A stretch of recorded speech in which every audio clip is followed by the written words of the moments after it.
जनसेवा आयुर्वेदामध्ये आपलं स्वागत आहे. आजार कोणताही असू द्या, एक वेळ जरूर जनसेवा आयुर्वेदामध्ये यावे. कॅन्सर, शुगर, थायरॉइड, पोटाची विकार, गॅसियस, गुडघे दुखी, टोंगळे दुखी, पित्त, ॲलर्जी, ॲसिडिटी, डोळ्याची विकार, असे अनेक प्रकारचे आजार कोणताही असेल जे रोगी 10-10 वर्षे, 20-20 वर्षापासून, 15-15 वर्षापासून जर ॲलोपॅथिकचा दवाखाना जर करत असेल तर एक वेळेस फक्त 15 दिवसासाठी आपल्याकडे इलाज घ्यायसाठी आले. आज आमच्याकडे नांदेडचे महाराज आलेले आहेत. तर त्यांच्या दाढ्याच्या काय समस्या आहेत, काय नाही, ते आपण जाणून घेऊ. महाराज बोलो, ये माइक लो हाथ में. नहीं हाँ, अभी क्या है दर्द, क्या नहीं, मुझे सब बताओ. तो कैसा है? हाँ, वो पब्लिक को ठनक मारती, ठनक बोले, हिलरी. हाँ. अभी ठनक बोले तो पानी पीते समय लगा रहा क्या? हाँ, नहीं, खाना भी खाए तो ठनक मार दी, ठनक मारी है कि नहीं? ठंडा वगैरह कुछ खाए तो भी ठनक मारी है कि नहीं? बस बस उतना ही. हाँ. और जो तुम्हारे हर्री तो वो ऐसा ये होना, मजबूत हो जाना. और बाद में जो दूसरी भी दाढ़ा में प्रॉब्लम है क्या महाराज की? नहीं, दूसरा नहीं, एक में है ना. एक ही है, बाकी राइट है. ठीक आहे, कोई बात नाही.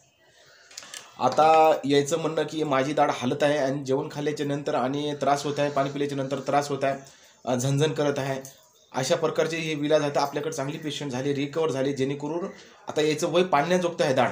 परंतु पाडणं बी या वयामध्ये खूप कठीण असते आणि पाडण्यासाठी बी जास्त पैसे लागत असतात. आणि त्यामुळं आपल्याकडं त्याची दात मजबूत बी व्हावं आणि पाडायची गरज येऊ नये. ते तर दाढाचं तर चांगलं होणारच, परंतु जे बाकीच्या दाढा आहेत, जे बाकीच्या दाढा ते बी दाढा मजबूत राहणार, जेणेकरून आपण जे बकऱ्याचं मटण म्हणा, खांड म्हणा किंवा मजबूत भाकर म्हणा असं खात असतो की नाही, असे मजबूत दात होऊन जाणार, जेणेकरून पाडायची गरज भासणार नाही. आता ज्या लोकांना वाटत आहे की आम्ही क्लिप लावत आहोत आणि परंतु मला एक म्हणायचं, क्लिप लावायला बाबा, तुम्ही एक लावले की दुसऱ्या दाताला क्लिप लावावं लागते, अनेक प्रकारच्या क्लिप लावत राहायला लागते, दात पाडत राहायला लागते. पण मी तुम्हाला काय सांगत आहो की एक दाडाला लागली कीड, तुमची इतर दाढं हे खराब होऊ नये आणि यासाठी आपल्याकडे इलाज आहे. आणि जे खराब झाली त्याच्यासाठी बी इलाज आहे. सर्वच मग गुत्तच आहे, खंडगुत्तच आहे त्या दाताचं, कोणतंही बिमारी असू दे.